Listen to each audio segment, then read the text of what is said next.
So having said this in part 1 of my video, what am I proposing? What is the way forward for Nigeria? And realistically, if I must tell you the truth, this is my stand for life. On Aburi Accord, I stand.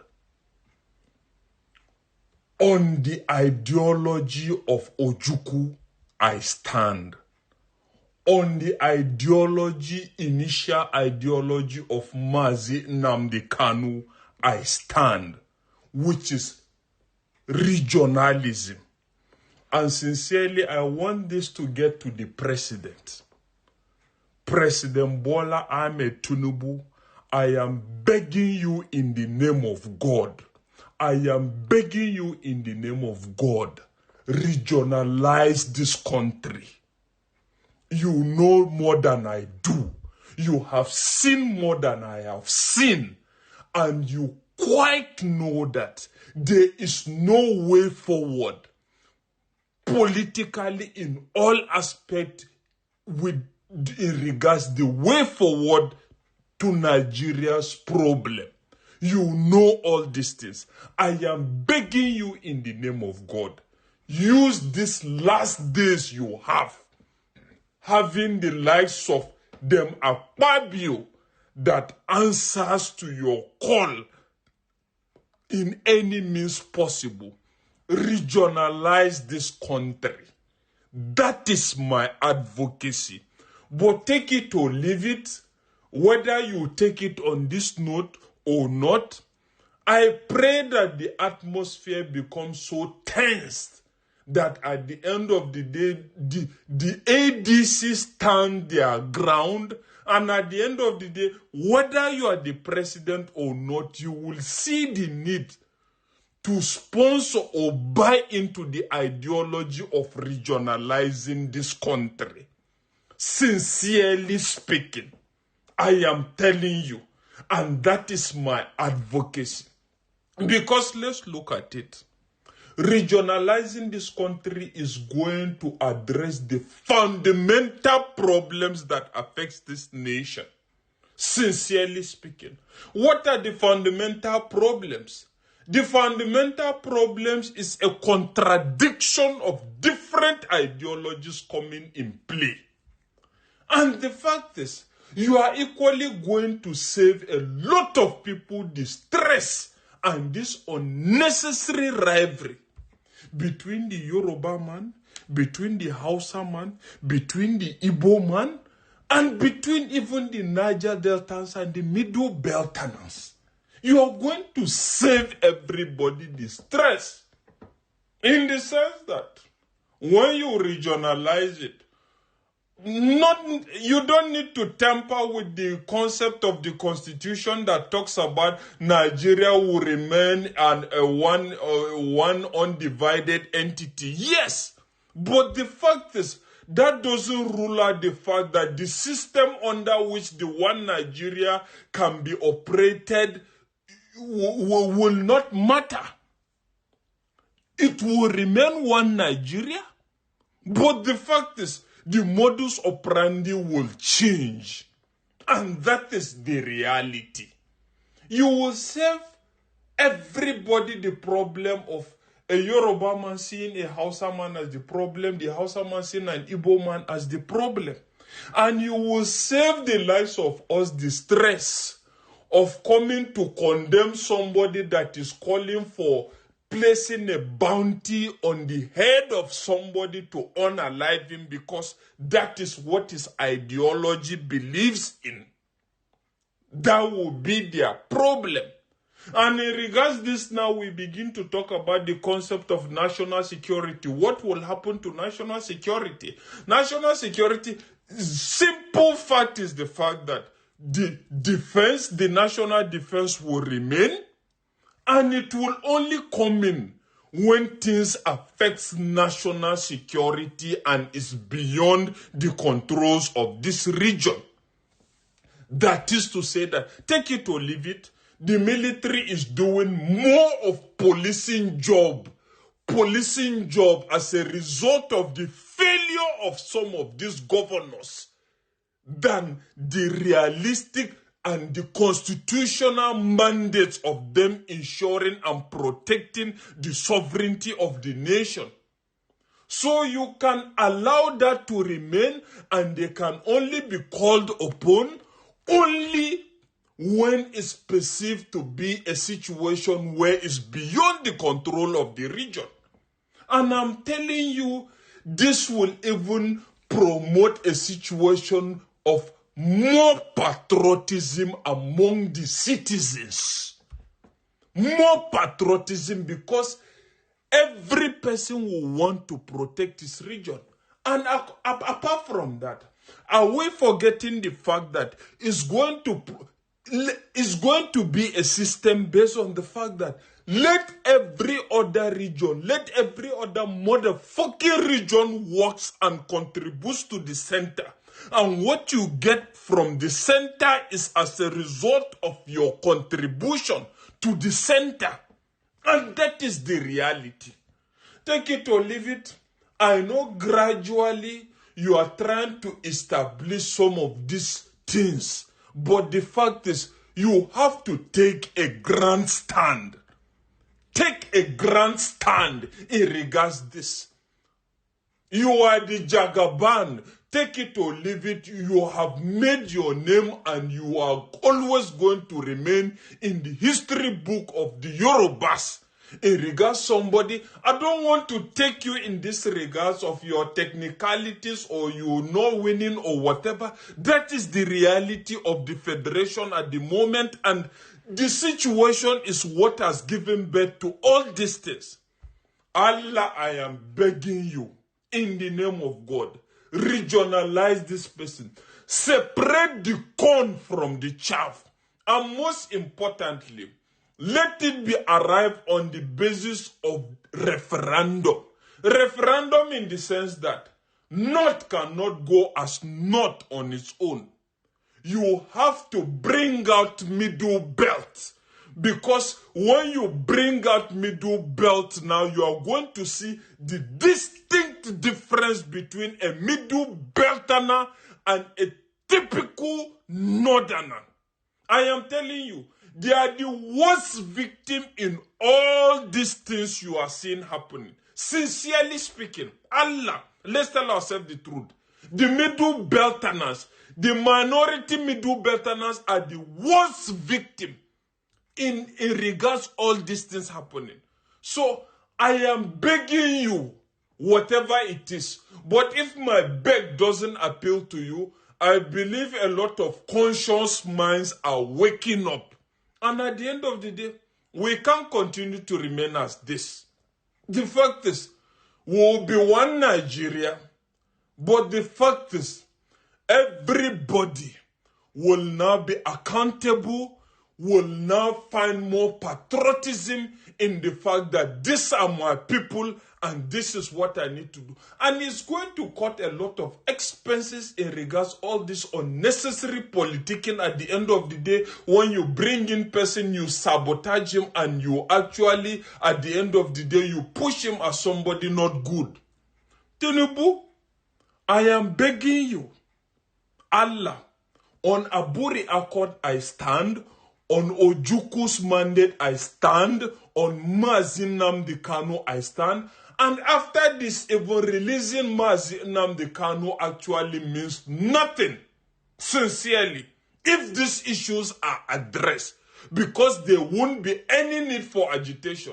And I'm also hoping and begging that you consider the release of this man, because it's obvious that some animals in this country are bent on nothing but ensuring that, and believing even in the fact that this country in its entirety, the world entirely, is for them to conquer.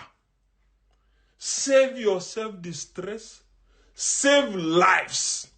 But at the end of the day, if you don't listen to my humble appeal, I pray that the situation get tensed, and when it get tense, I know that you are also a Jagaban in all aspects.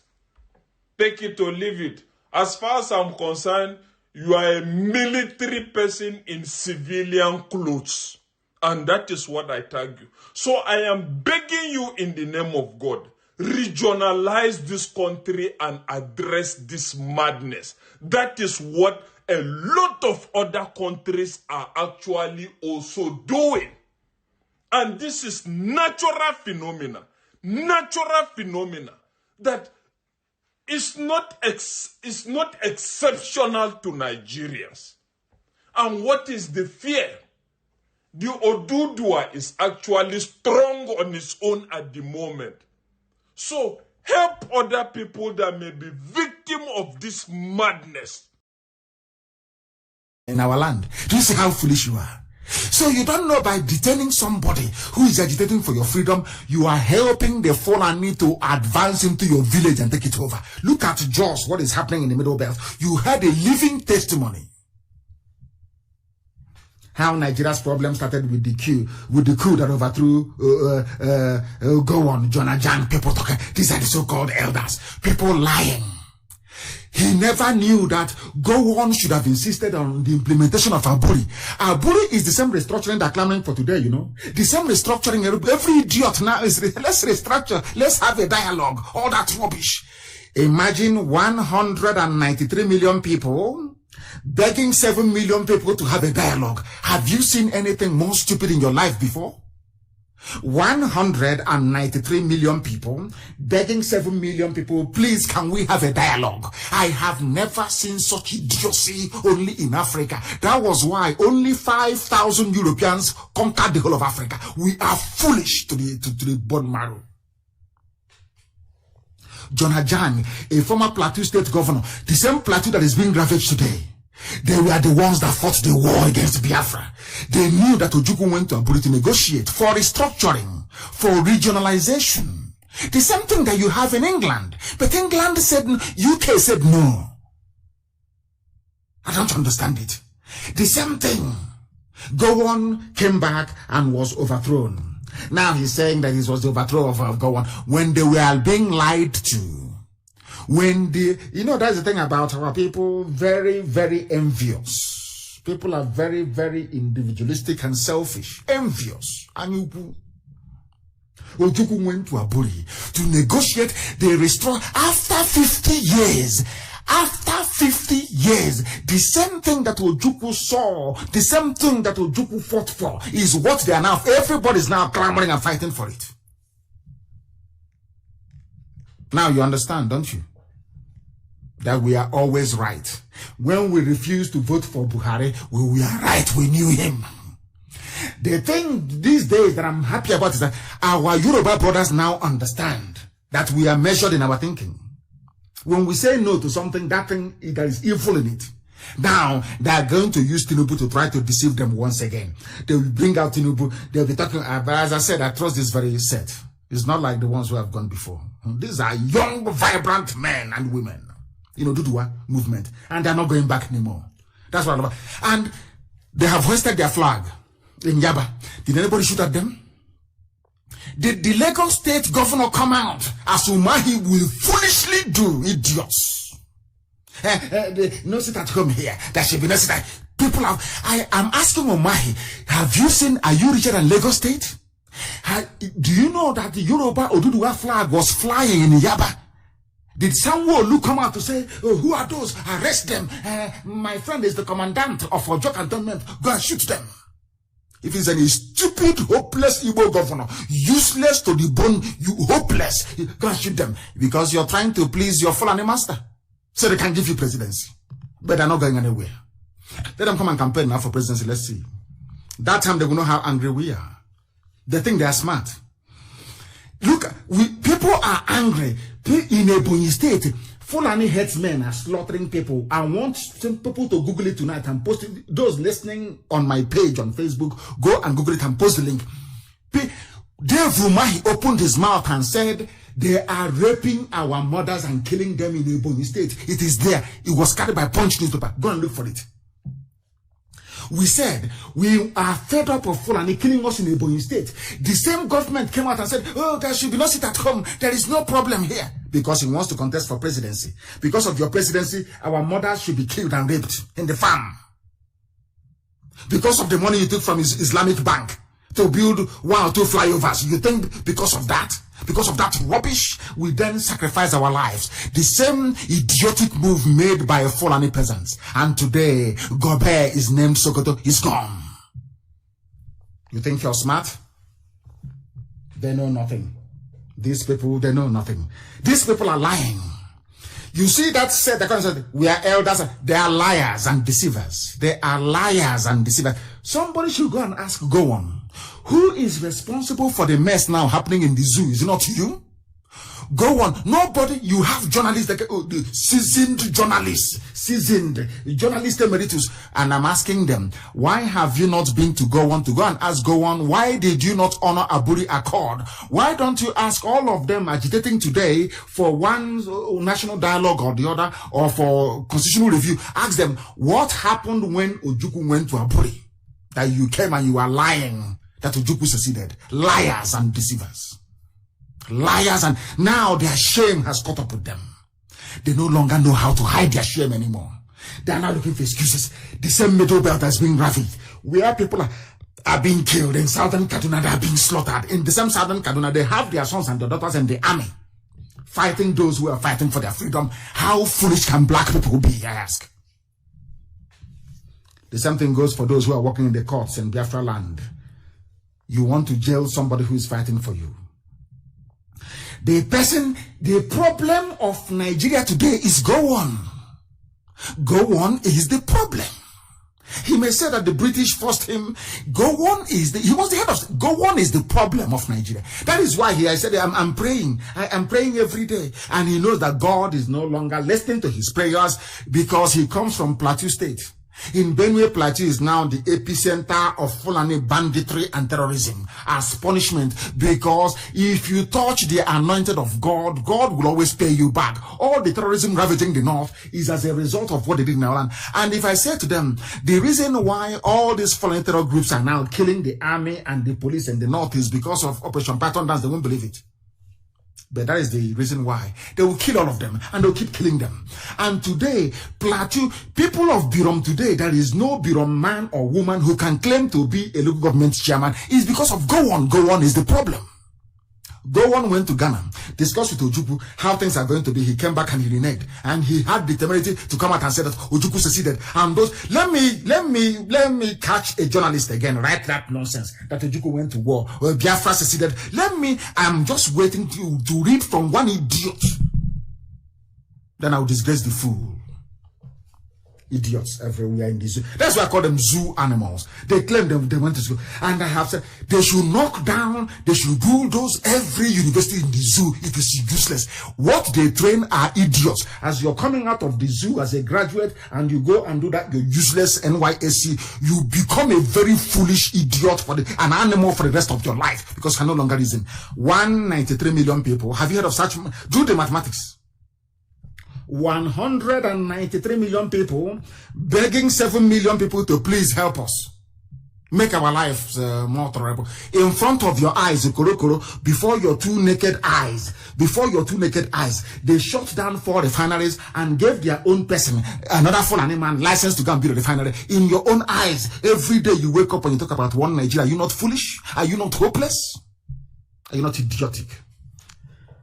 Go on was the man who sabotaged Aburi, and as such is the man responsible today for all the woes happening in this zoological republic that Britain created.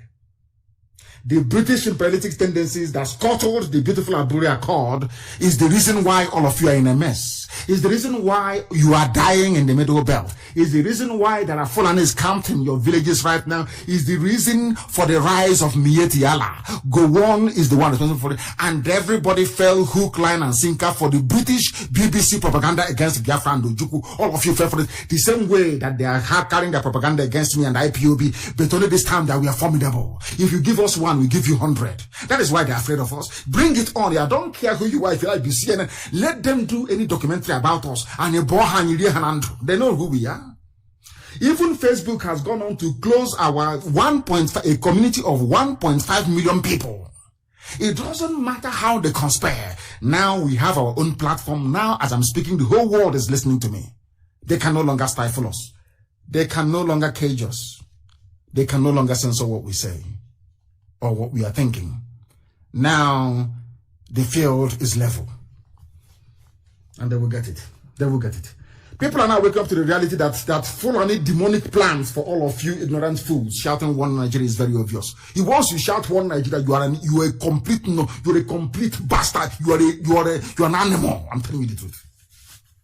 Fulani is making use of your brain and you cannot see it, and you claim you went to school. You claim you're educated. But of course you're not. People moving cattle from place to... Look at Mietiala. Ordinary Mietiala can go to Asorok, and they gave them 100 billion in front of all of you. All of you saw it. They didn't hide it. A terrorist group was given 100 million before all of you animals in the zoo. 193 million people begging 7 million people that came as visitors in your own land. Black people. I have told God in my next life I don't want to see blacks. I'm telling you, we are useless to the bottom line. We are useless. 193 million people begging 7 million people. Every day we are begging. They kill us in Southern Kaduna, we cry. They kill us in Zaria, we cry. They come to Agatu, they kill us, we cry. They go to the forest in Yoruba land, they kill Pafasharanti's daughter, we cry. Oh, that is all we do. That is all. And out of all of this nonsense, an idiot will come up and be talking about one Nigeria.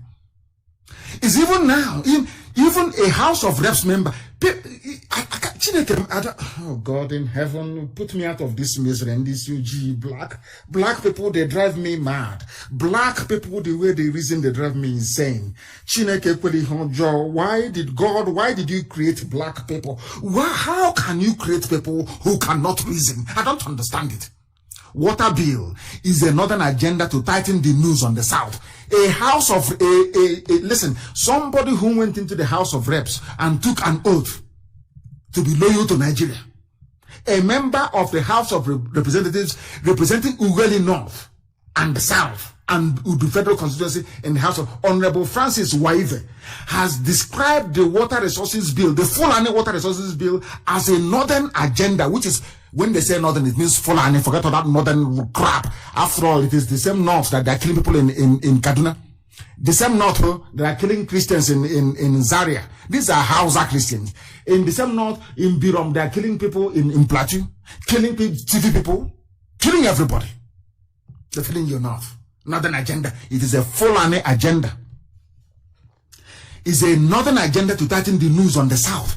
And you have somebody from the same south, you can see actions of the Fulani to take over your lives. You can see them coming with their AK-47 and their bombs, and you're there shouting, waving your flag, one Nigeria. Well, as Udai Umar is doing, he thinks they'll give him presidency. He's a madman. Of course, he knows he cannot get it.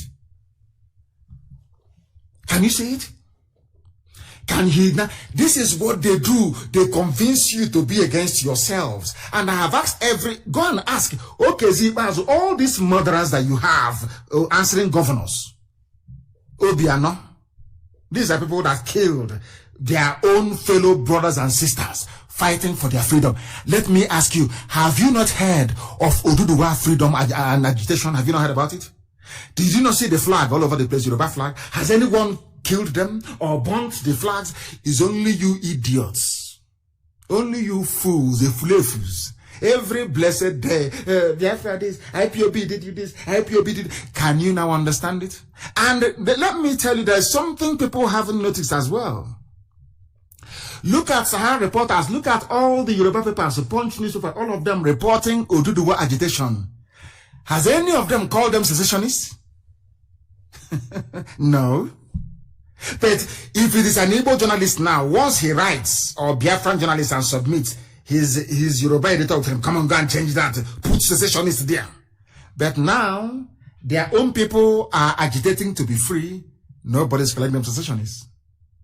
I want our people to put on their thinking caps. I want them to become reasonable. I want the governors of the East to look at what their counterparts are doing in the West and learn from it. Have you seen it? Now, if any of them comes out now to contest for presidency, they can support the person. But you, after killing IPOB family members, conniving to bring Operation Python dance, then you want to come and campaign so we can vote for you to become president. When you were governor, you killed us. When you're president and you drop bomb from you tell Nigeria Air Force go and bomb our villages. No? You think we are not sensible? Come and campaign, none of you. But of course, Biafra will come before that. None of you will smell that place. Your wickedness, all of you, all these idiots, we want to fight for Igbo president. You are in cloud cuckoo land. We are waiting for you to bring out your campaign vehicle on the streets of Biafra and Chilika. Then you know how angry we are. If you want to be president, join us and fight for Biafra. When Biafra comes, you contest to be the Biafran president. It will be the most prestigious office in Africa. Fools, you think we are foolish? Come on, campaign now. 2019 was the last time we played that game. It's not going to happen again. An honorable member, a federal what is it called again? Is it Federal House of Reps or whatever they call the rubbish? He's telling you that the Fulanis are coming for you. Yet you're there in saying, I'm a Delta, I'm part of Niger Delta of Nigeria. You can see that they're coming for you. According, not me, not Nnamdi Kanu, not IPOB, not anything we're saying. The person you sent to the Federal House to represent you, he has been to Abuja, he has seen what is about to come and is warning you. And you're there in your tiny hut in the creek, drinking polluted water, shouting in Niger Delta of Nigeria. Stupidity is a disease, a very big disease. The time now is approximately 25 minutes to the top of the hour. We are live and we are direct and we're bringing the gospel of heaven. The gospel of heaven. Of heaven. Azikiwe is in his grave today. He never knew that one Nigeria would be like this. If they said to Azikiwe, there will be a time when a federal house member in Abuja or the capital, anywhere it is, he will be telling our people that they are coming to enslave us. He won't believe it. He won't believe it.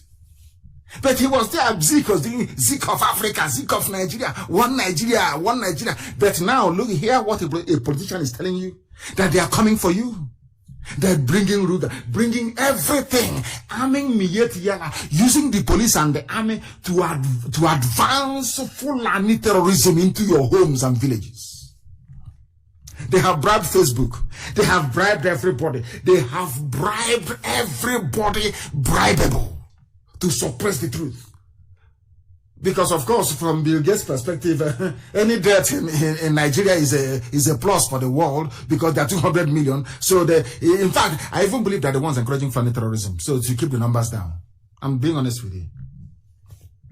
Not minding the overwhelming evidence of Fulani domination and patent Islamization.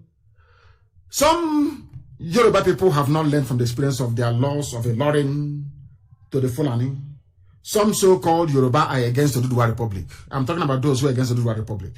But one good thing is that no Yoruba governor has ever mobilized the Fulani army to kill their people. Unlike the idiots you have in Biafra. These are the ones going to contest for presidency now. After you killed us as a governor, imagine what you're going to do to us when you become a president. You will come and behead all of us now. You will send the Fulani. You will want to prove to Fulani that you're a good Nigerian. So that means, and they will tell you, why don't you go and set an example with your own people? You will send them to come and behead all of us. Igbo man, president of Nigeria. Mad people everywhere. Oduduwa Republic, October 1 rally divides Yoruba leaders. They are divided. And in this very division that they have, these people claim they are educated. Some of them claim that they went to school. There is one calling himself High Chief Lakan Bandogun. I have not seen any Yoruba Oba who supports self-determination. How can they support it when they are afraid they will be arrested if they do? Or Olu Badon was the only one at that Ibadan conference, and he was represented by his High Chief. And Lekon Balogun only pleaded for unity and peace among Yoruba. He did not preach self-determination. The idiot saying this thing doesn't know that there are Yoruba people in Benin Republic, Yoruba people in Togo as well. He claims he loves Yoruba people, but he doesn't want to see all Yoruba people united under one banner, under one nation. I don't know if it is the meat. There must be something wrong with any idiot that calls himself a Nigerian. I'm very sorry, it is not the High Chief Lakan Balogun, please. Let me see the monkey saying this type of rubbish. In fact, he didn't even put his name down. He didn't put his name. One is saying that more harm will be done. He's a coward. He didn't even put his name down. We need to involve everybody. You are going to, are you going to involve the same Oba who said he's now an emir in Yoruba land that the Fulanis gave money? He said he's now an emir. Are you going to involve him as well? The likes of who posted them, the Supreme Court, people call him governor. I don't want anybody calling him governor anymore. He is the Supreme Court administrator. He is the Supreme Court Fulani appointed administrator of Imo State. I don't want anywhere on any IPOB Radio Biafra platform anybody referring to Hope Uzodinma. Don't put the word governor before. No, he is the Supreme Court Fulani appointed administrator of Imo State. It's a mouthful, I know, but that is the title of his job. Do you now understand? Do you now understand? I hope that you do. I hope that you do. They are divided, of course, and everywhere you go to, you have an Ifulefu. An Ifulefu. This one, it says his name is Senator Femi Okoromu. The agitation by Akintoye-led Yoruba World Congress for Autonomous Federation is not the consensus of the Yorubas as a whole, but this idiot is there. As they killed Parfasharanti's daughter, the idiot did nothing. Senator Femi Okoromu, whatever the fool's name is. He's there and the Fulanis are in their forests. He's doing nothing. His concern is that little money that the Fulani have promised him coming from Abuja. That's his concern, a black man. That's all. Once they are okay with their families, everybody else can go to hell. They don't care. That is how they reason. That is who they are. That is how they behave. But now they can see everywhere you go to, you have your own fair share. Somebody should remind that fool that middle belt people were saying the same thing before. When Gowon was there, they were dancing and basking in the euphoria. We were against Biafra. We defeated Biafra. Today, they wake up and they see 8, 9, 20 janjaweed on top of their wives. And by the end of the process, the woman will be blind. Now you understand? Please, that is why I don't feel sorry for any Ifulefu. 60 years on the edge. 60 years and the zoo is going nowhere. According to Danjuma, Dogonyaro, Lekwot and others. And they are all from the Middle Belt. Danjuma, Dogonyaro, Lekwot, others. All from the Middle Belt. They were the ones that fought Biafra. They were the ones that carried the propaganda. Hey, woman, is your problem. They're the ones that said that Biafra must be destroyed. Today they are crying. Today they are shedding blood. Today blood is coming out of their eyes. I'm not happy about it. It's called comeuppance. They are getting it today. Now they know Biafra wasn't the problem. Now they know that Ojukwu was not the problem. They are their own. The same place that Danjuma comes from is where Gowon comes from. Now the Middle Belt is paying the price the same way that the Hausa people paid the price for betraying their kings. Today the Middle Belt is doing the same thing. They are now crying, saying that things are no longer happening. What did it actually say? Least Biafra war, Sharia democracy, other matters to be investigated. Now they want Biafra war to be investigated. Now they understand that we did nothing wrong. Now they know that Ojukwu did not. But these were the people that fought Ojukwu. Now they are even using the same words that are used on Radio Biafra. Buhari's administration using colonial solutions to tackle problems. Now it is very clear that the Fulanis, they are the ones colonizing you. Very, very clear. Very, very clear. This is why we say sit at home. It will take is only that tells you how wicked and callous some of these governors are. Everybody is lamenting. Even people who are die in the wool Nigerians like Danjuma, they are lamenting. Is when we said, but Fulanis are killing us in our farms. Can't you see it? Let us tell the world we're not happy. An Igbo man will rise up. There's no sit at home in Ebonyi. Ebonyi is a Fulani state now, as the Fulani police commissioner said. Is almost a Fulani state. Can you imagine? And that day, some idiots will leave their homes to come out. When they don't, if you leave your home to come out on the 1st of October in Abakaliki or in Ebonyi,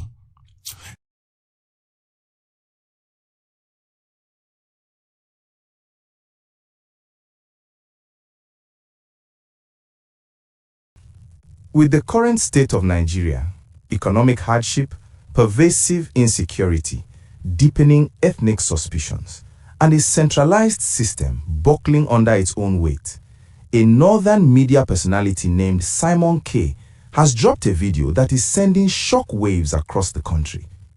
In it, he declares without apology, "I stand on the Aburi Accord. I stand on Ojukwu's ideology. I also stand on the original ideology of Mazi Nnamdi Kanu, regionalism. Sincerely, I want this video to reach President Tinubu." This is not another southern activist speaking. This is a northerner, a voice from the geopolitical zone often accused of benefiting most from the current unitary arrangement, openly endorsing the very ideas that led to the Nigerian Civil War and that IPOB leader Mazi Nnamdi Kanu has championed for over a decade. It is a rare, courageous admission that the status quo is no longer sustainable, and it forces every honest Nigerian to confront one question: what is the realistic way forward? The core of what Ojukwu and Kanu fought for. To understand Simon K's stand, we must go back to the root. Lieutenant Colonel Chukwuemeka Odumegu Ojukwu did not wake up one morning and declare Biafra. At the Aburi conference in Ghana in January 1967, he and other regional leaders sat with General Yakubu Gowon to salvage the young nation after the 1966 coups and pogroms against Igbos. The Aburi Accord was clear. Nigeria should move toward a confederal or highly decentralized structure. Regions would control their own resources, have autonomy over internal affairs, and the central government would be limited to common services like foreign affairs and defense. Crucially, no region could be dominated by another. Ojukwu saw this as the only path to justice after Easterners were massacred and stripped of power. When Gowon returned home and effectively shelved the agreement, later issuing Decree No. 8, which many saw as a dilution, Ojukwu concluded that the federation was no longer voluntary. Biafra was born out of broken trust, not hatred of Nigeria, but a desperate demand for equity. Mazi Nnamdi Kanu picked up that same torch in the 21st century. His original ideology, as Simon K correctly identifies, was never just secession at all costs. It began with a blistering critique of the 1999 Constitution, a document that concentrates power and resources in Abuja, treats states like beggars at the federal table, and leaves regions unable to secure themselves or develop according to their strengths. Kanu called for regionalism, true fiscal federalism, resource control, state police, and an end to internal colonization that makes the Southeast feel like second-class citizens in their own country. Only when those demands were ignored did the call for a Biafran referendum grow louder. Like Ojukwu, Kanu's fight was and remains against marginalization, not against the idea of a united Nigeria, provided that union is fair, voluntary, and productive. Simon K, watching the same country bleed from banditry in the northwest, farmer-herder clashes, Boko Haram remnants, and economic collapse under Tinubu's reforms, has now arrived at the same conclusion: the unitary system is killing us all. Nigeria today, why regionalism is no longer optional. By April 2026, the evidence is overwhelming. Fuel subsidy removal and Naira unification, necessary as they were, have triggered inflation, poverty spikes, and hardship that cut across regions. Insecurity has not abated. Soldiers still die in ambushes while communities live in fear. States remain fiscally unviable, surviving on monthly FAAC handouts instead of generating wealth. The center is too powerful, too corruptible, and too distant to solve local problems. As Simon K bluntly put it in earlier videos, Nigeria is too big a country for one man to administer over. Regionalism remains the only and best solution. This is exactly what Ojukwu warned about in 1967, and what Kanu has screamed from Radio Biafra and the dock. A centralized Nigeria rewards ethnic patronage, breeds corruption at the federal level, and leaves regions powerless to tackle their unique challenges, whether it is desertification in the north, flooding and oil pollution in the south, or infrastructure decay everywhere. The realistic way forward: regionalism, not revolution or status quo. Nigeria does not need another civil war. It does not need disintegration into chaos. But it also cannot survive another 59 years of pretending 1999 is working. The practical path is clear and has been on the table since Aburi. Convene a sovereign national conference or constitutional review, not the usual talk shop, but one with binding outcomes. Every region, ethnic nationality, and major stakeholder must be represented. The goal: rewrite the constitution to enthrone fiscal federalism and regional autonomy. Adopt regionalism along geopolitical or historical lines, whether 6 zones or a return to stronger regions. Each region controls its resources, derivation principle raised to at least 50%, maintains its own security architecture, state or regional police, and manages internal affairs. The center handles currency, defense, foreign policy, and a small revenue pool for common services. Resource control and derivation. Oil, gas, solid minerals, agriculture, the wealth belongs first to the region that produces it. This ends the feeding bottle federalism that has made governors mere errand boys in Abuja. State police and community security. Local problems need local solutions. The Nigerian army cannot be everywhere. Regional security outfits, properly regulated, would crush bandits and insurgents faster than a distant federal command ever could. Referendum and buy-in. Put the new structure to the people. Let Nigerians vote on whether they want this new Nigeria. True unity cannot be forced. It must be chosen. This is not the breakup Ujoku was forced into or the full independence some interpret Kanu is demanding today. It is the original vision both men stood for. In Nigeria, where no region is held hostage by another, where development is competitive, and where the southeast, southwest, north, and others can finally breathe. President Tinubu has the opportunity to be the leader who finally does what Gowon could not. Simon K's video is a direct plea to him. Mr. President, the North is also tired. The pain is national. Regionalism is the only medicine that can heal the federation without killing the patient. The common Nigerian, whether Igbo farmer, Hausa trader, Yoruba artisan, or Ijaw fisherman, is exhausted. We have tried unitary government. It has delivered insecurity, poverty, and distrust. The Aburi spirit, Ojoku's clarity, and Kano's unrelenting advocacy for regionalism are no longer Igbo or Biafran issues. They are Nigerian issues. Simon K has said the quiet part out loud. The question now is whether President Tinubu and the National Assembly will listen before the frustration boils over into something none of us can control. The way forward is regionalism. Anything less is just managing the decline. Stay tuned.